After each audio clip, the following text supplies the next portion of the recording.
Indo British advanced pain clinic నొప్పి మాయం surgery దూరం ఫర్ అపాయింట్మెంట్స్ 9155515563.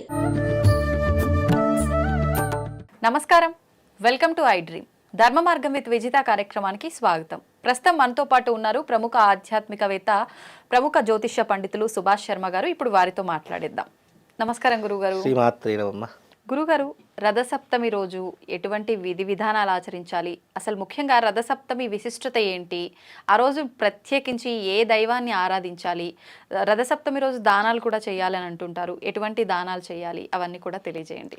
తప్పకుండా తెలియజేస్తాను. ముందుగా ప్రేక్షకులందరికీ శ్రీమాత్రే నమః, శ్రీ గురుభ్యో నమః. సప్తాశ్వరథమారూఢం ప్రచండం కశ్యపాత్మజం శ్వేతపద్మధరం దేవం తం సూర్యం ప్రణమామ్యహం. సూర్యనారాయణాయ నమః. రథసప్తమి అనేటటువంటిది చాలా అద్భుతమైనటువంటి యోగ ఘట్టము. అంటే సూర్యుడి యొక్క తేజస్సు ఆవిర్భవించినటువంటి రోజు, సూర్యుడి యొక్క జన్మకారకమైనటువంటి రోజు కూడా రథసప్తమి అని చెప్తాం. అంటే మాఘమాసంలో సప్తమి రోజున సూర్యుడు ఆవిర్భవించినటువంటి రోజు అని చెప్తూ ఉంటాం. అలాగే వసంత పంచమి అయినటువంటి రెండవ రోజు వచ్చేటటువంటి ఏదైతే తిథి ఉంటుందో అది రథసప్తమి, మాఘ సప్తమి అంటాము. అలాగే రథసప్తమి అంటాము. సూర్యుడి యొక్క జయంతిగా అని కూడా పిలుస్తూ ఉంటాం. కాబట్టి ఈ సూర్య జయంతి రోజున ఏం ఆచరిస్తారు అంటే గనక గంగా స్నాన విధిని, అంటే మాఘ స్నానాలని చెప్పి చేస్తూ ఉంటారు. అంటే అప్పుడే చలి అనేటటువంటి తగ్గుముఖం పట్టేటటువంటి అవకాశం, సూర్యుడు వెచ్చదనాన్ని నింపుకునేటటువంటి అవకాశాన్ని చేయవలసినటువంటి విధానమే ఈ యొక్క రథసప్తమి. అలాగే నదీ స్నానాలు చేయడం. రథసప్తమి రోజున నదీ స్నానము, కూప స్నానము, గంగా స్నానం, 3 స్నానాలు ఉంటాయి. ఎవరికి వీలుంటే దాని యొక్క ప్రాముఖ్యతను అనుసరించి ఆ యొక్క స్నానాలు ఆచరించడం. అలాగే ఆ రోజున రథసప్తమి వచ్చింది అంటే ప్రతి ఒక్క ఆలయంలో రథము, అంటే ప్రతి ఒక్క ఆలయానికి రథం అనేటటువంటిది ఉంటుంది. ఆ రథసప్తమి రోజున రథాన్ని తీసేటటువంటి అవకాశము కూడా ఏర్పడుతూ ఉంటుంది. అంటే అక్కడ ప్రతి ఒక్క దేవాలయంలో ఉత్సవమూర్తులు ఉంటాయి, విగ్రహాలు. ఆ ఉత్సవమూర్తి విగ్రహాలను రథం మీద తీసుకుని వెళ్ళి ఆ ఊరేగింపుగా తీసుకుని వెళ్తారని కూడా ప్రతీక. కాబట్టి రథసప్తమి రోజున రథం తీస్తూ ఉంటూ ఉంటారు. ఈ ఊరేగింపు వెనకాల మళ్ళీ ఏదైనా ఆంతర్యం, చారిత్రక ఆధారం, అంటే సూర్యుడు అప్పుడే అంటే సూర్యుడు పుట్టినరోజు కదా, సూర్యుడు ఎప్పుడైతే ఉదయించినటువంటి కాలం ఉంటుందో ఆ సమయంలో సూర్యారాధన చేసేటటువంటి వాళ్ళు. అలాగే రథసప్తమి అంటే ఈ యొక్క సూర్యుడికి ఈ యొక్క గుర్రాలు ఉంటాయి, రథాలు ఉంటాయి కదా, అవి అదే సమయంలో బయటకు వచ్చేటటువంటి సమయం కాబట్టి మన సూర్యుడి రథాన్ని బయటకు తీసుకురాలేం. కాబట్టి దాని యొక్క ప్రతీకగా ఏంటి అంటే ఈ రథాన్ని మనము మన గుడిలో ఉన్నటువంటి ఒక రథాన్ని తీసుకొని వెళ్ళి ఊరేగింపుగా చేసుకొని, లేదా గుడి చుట్టూ ప్రదక్షిణ చేసి విగ్రహాలను మనం ఊరేగింపుగా తీసుకొని మళ్ళీ దానికి పూజాది క్రతువులు చేస్తాం. తెల్లవారితే చక్రతీర్థము అని చెప్పి చేస్తారు. చక్రతీర్థము అంటే ఆ ఉత్సవ విగ్రహాలు ఏవైతే ఉన్నాయో ఆ విగ్రహాలకు స్నానం పోయడం. అంటే కోనేరు ఉంటుంది కదా, ఆ కోనేరులో ఆ విగ్రహాలకి స్నానం పోయడం చక్రతీర్థం అని మరుసటి రోజు చక్రతీర్థము అని చెప్పి చేస్తారు. దాని తర్వాత అంటే మొదటి రోజు రథసప్తమి, రెండవ రోజు చక్రతీర్థము, మూడవ రోజు విగ్రహ దర్శనం. ఈ 3 కూడా చేస్తూ ఉంటారు. 3 రోజుల పండగ. అంటే ఇది అందరూ జరుపుకోరు, కొన్ని ప్రాంతాల వాళ్ళు, కొన్ని మతాచారాల వాళ్ళు జరుపుకుంటారు. కాబట్టి ఇవి ఆయా ప్రాంతం వాళ్ళు జరుపుకునేటటువంటి. రథసప్తమి రోజు ఆలయాల్లో కూడా ప్రత్యేకమైన పూజలు చాలా అద్భుతంగా ఉంటాయి. సూర్య దేవాలయాలన్నీ కిటకిటలాడుతూ ఉంటాయి. ఆ రోజున సూర్య భగవాన్ని దర్శించుకోవడం. మనం రథసప్తమి రోజు ఇంటి ముందర రథం ముగ్గు కూడా వెయ్యాలి అని శాస్త్ర ప్రతీక. ఇప్పుడు చాలా మంది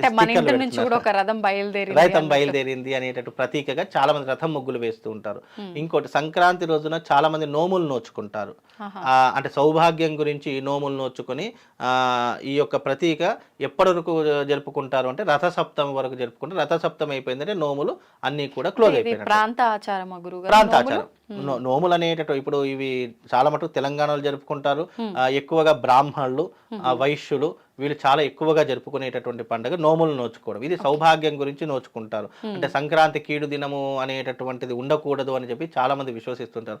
ఆ రోజున కుండలు దానం ఇవ్వడము, లేదు అని అంటే గనక పాత్రలు దానం ఇవ్వడము, దానితో పాటు ఈ నోములు సౌభాగ్యానికి సంబంధించిన పసుపు కుంకుమ అక్షంతలు వేసి ఈ నోములు ఇస్తూ ఉంటారు.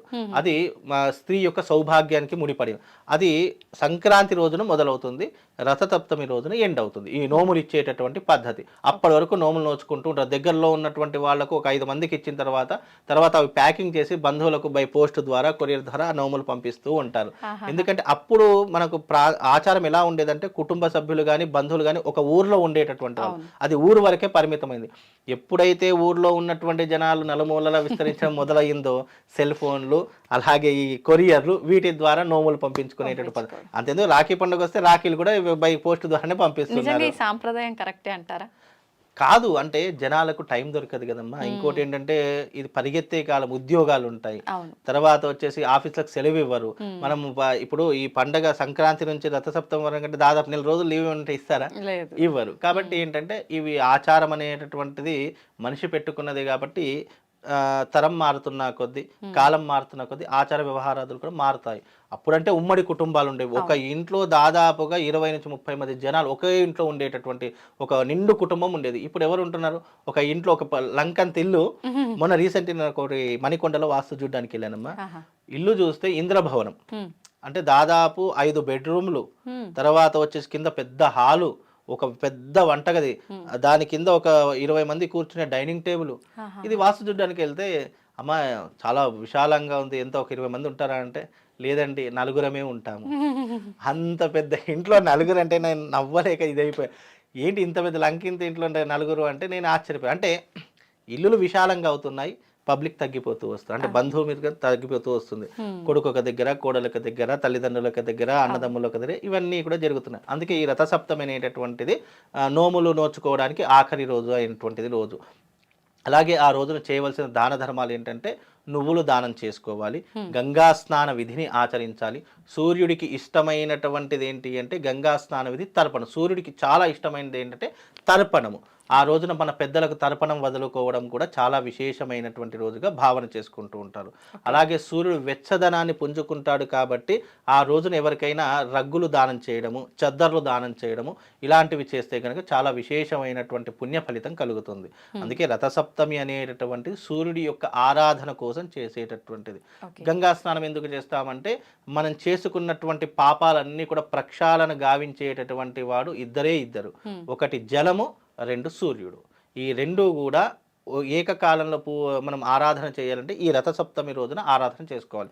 మనము గోదావరి జలంలో, అంటే దగ్గరలో ఉన్నటువంటి జలంలో మనము ఈ భాగం వరకు మునిగేయాలి. అంటే తల భాగం ఒక్కటి మాత్రం పైన ఉంచేసి ఈ భాగం వరకు మునిగి సూర్యుడికి అర్ఘ్య ప్రదానం చేస్తేనట మనలో ఉన్నటువంటి అంటే ఈ జబ్బులు, ఈ రోగాలు ఏవైతే ఉంటాయో అవన్నీ కూడా తొలగిపోవడానికి సూర్యుడు సాక్షిభూతుడవుతాడు అని చెప్పేసి శాస్త్ర ప్రతీక కూడా చెప్పడం జరిగింది. అందుకే రథసప్తమి అనేటటువంటిది ఇది ఎప్పుడు కూడా మీరు గమనించండి, మన పండగలు కానివ్వండి, మనం ఆచరించే ఆచారాలు కానివ్వండి, ఇది సైంటిఫిక్ రీజన్స్ ఉంటాయి, ఇటు శాస్త్ర సమ్మతమైనటువంటి విషయాలు కూడా ఉంటాయి.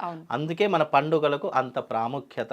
సైంటిఫిక్ రీజన్ ఏంటి అంటే ఈ రథసప్తమి రోజున చాలా విశేషమైనటువంటి చలి ఉంటుంటే ఈ ఏవైతే మన బోన్స్ ఉంటాయో అవి ఇట్లా విరిగినట్టుగా ఉంటాయి, అంత చలి ఉంటుంది ఆ రోజున. ఆ రోజున మళ్ళీ స్నానం ఎప్పుడు చేయాలి? ఉదయకాలము 5 గంటల వరకు నదిలో దిగి స్నానం చేయాలి. ఆ నదిలో అడుగు పెడితే చాలు, అంటే ఐస్ గడ్డ మీద అడుగు పెడితే ఎంత చల్లగా ఉంటుందో అంత చల్లగా ఉంటుంది. అంటే ఆ సమయంలో అక్కడ స్నానం, అంటే ఇక్కడ వరకు మునుగుతున్నాం అంటే లోపల వణికి చనిపోతుంది, అలా ఉంటుంది, వణుకు తోడ రాదు. కాబట్టి ఆ సమయంలో అక్కడ ఇంతవరకు మునిగి సూర్యుడికి అర్ఘ్యం వదిలితే గనక మనకున్నటువంటి జబ్బు. ఇంకోటి ఏంటంటే వేడి నీటి స్నానం కంటే చన్నీటి స్నానం మనిషిని ఆరోగ్యవంతంగా ఉంచుతుంది. ఎప్పుడు కూడా హెల్త్ ప్రాబ్లమ్స్ రావు, హెల్త్ ఇష్యూస్ రావు. మనిషి ఆరోగ్యంగా ఉండడానికి చన్నీటి స్నానమే చెయ్యమని శాస్త్రం చెప్తుంది. అందుకే ఇప్పటికీ కూడా కొంతమందిని చూస్తే ఇప్పటికీ మా కుటుంబంలో మా పెద్దవాళ్ళు ఉన్నారు, ఇప్పటికీ కూడా చన్నీటి స్నానమే. అంటే దేవాలయానికి వెళ్ళేటప్పుడు వాళ్ళు ఉదయం 4 గంటలకు దేవాలయం తీస్తారు. మా అన్నయ్య కూడా ఇప్పటికీ కూడా చన్నీటి స్నానం, వయసు 40 సంవత్సరాలు, ఇప్పటికీ కూడా చన్నీటి స్నానం చేస్తారు. ఇప్పటి వరకు తన శరీరం మీద వేడి నీళ్ళు పడలేదు, ఇప్పటికీ కూడా ఇప్పటికీ ఆరోగ్యంగా ఉన్నాడు. అంటే చన్నీటి ఏ కాలమైనా సరే, మేము చలికాలం రాగానే వేడి నీళ్ళు స్నానం చేస్తాం, ఎండాకాలం రాగానే చన్నీటి, అంటే కాలాన్ని బట్టి మనం నీటిని మార్చుకుంటాము. కానీ వాళ్ళు అలా కాదు, ఇప్పటికీ కూడా దృఢంగా చన్నీటి స్నానము శరీరాన్ని చాలా దృఢంగా ఉంచుతుంది. అందుకే చన్నీటి స్నానం చేయమని చెప్తుంటాము.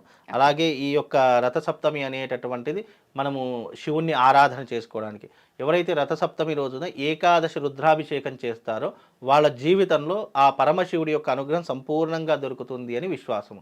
ఆ రోజున చాలా విశేషంగా 1,00,000 బిల్వార్చన చేస్తారు, సహస్ర బిల్వార్చన చేస్తారు. అంటే ఈ బిల్వదళాలు ఉంటాయి, 1,00,000 బిల్వాలు తీసుకొచ్చి శివుడికి అర్చన చేస్తూ ఉంటారు. కొంతమంది అంత బిల్వాలు దొరకనటువంటి వాళ్ళు సహస్ర బిల్వార్చన, ఇంకా సహస్ర బిల్వార్చన దొరకనటువంటి వాళ్ళు అష్టోత్తర బిల్వార్చన శివుడికి ప్రత్యేకంగా చేస్తారు. ఎందుకంటే సృష్టికి వెలుగు ఇచ్చేటటువంటి వాడు సూర్యభగవానుడు, ఆ సూర్యభగవానికి తేజస్సు ఇచ్చేటటువంటి వాడు పరమశివుడు. కాబట్టి ఇది అంతర్గతంగా చాలా లోతుగా అర్థం చేసుకుంటే మనకు అర్థం. కాబట్టి అందుకే ఆ రోజున శివారాధన చేసుకుంటే విశేషమైనటువంటి పుణ్య ఫలితం కలుగుతుందని శాస్త్ర ప్రతీక. కనుక ఆ రోజున విశేషంగా ఇలాంటి దాన ధర్మాలు చేసుకోండి. అలాగే ఈ రకమైనటువంటి శివారాధన చేసుకుంటే పుణ్యము పురుషార్థం రెండు కూడా కలుగుతాయమ్మా.